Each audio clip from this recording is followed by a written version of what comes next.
پاکستان کے سرکردہ عالم دین مولانا فضل الرحمان 17 نومبر کو سلٹ آ رہے ہیں۔ تفصیلات کے مطابق پاکستان کے ممتاز عالم دین اور جمعیت علماء اسلام پاکستان کے امیر مولانا فضل الرحمان 17 نومبر بروز پیر ایک مختصر دورے پر سلٹ پہنچیں گے۔ وہ جامعۃ الخیر الاسلامیہ سلٹ کے بانی و مدیر اعلیٰ مولانا مفتی عبدالمنتقم کی خصوصی دعوت پر تشریف لا رہے ہیں۔ قائد جمعیت مولانا فضل الرحمان جامعۃ الخیر الاسلامیہ کے زیر اہتمام منعقد ہونے والے قومی ارض مقدس کانفرنس میں مہمان خصوصی کی حیثیت سے خطاب کریں گے۔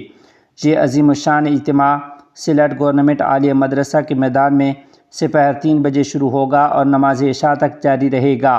اس میں جمعیت علماء اسلام کے مرکزی رہنما اور ممتاز اسلامی مفکرین بھی اظہار خیال کریں گے۔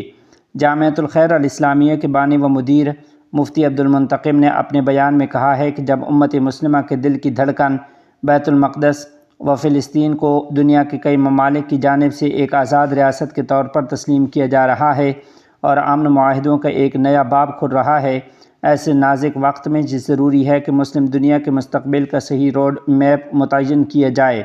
اسی مقصد کے تحت جامعۃ الخیر الاسلامیہ سلٹ قومی ارض مقدس کانفرنس کا اہتمام کر رہی ہے۔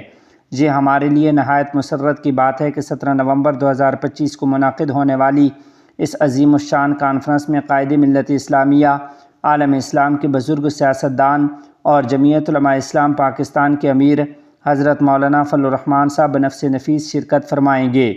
انہوں نے مزید بتایا کہ کانفرنس میں دارالعلوم کراچی کے نائب محتمم اور استاذ الحدیث حضرت مولانا مفتی زبیر اشرف عثمانی بھی خطاب کریں گے۔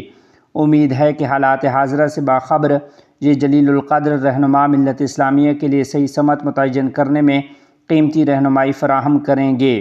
مفتی عبدالمنتقم نے تمام مکاتب فکر کے علماء، محبین ارض مقدس اور عام عوام سے اپیل کی ہے کہ وہ بغیر کسی جماعتی وابستگی کے اس روح پرور اجتماع میں بھرپور شرکت کریں تاکہ مظلوم ارض مقدس کے باسیوں کے ساتھ محبت و یکجہتی کا بھرپور اظہار ہو سکے۔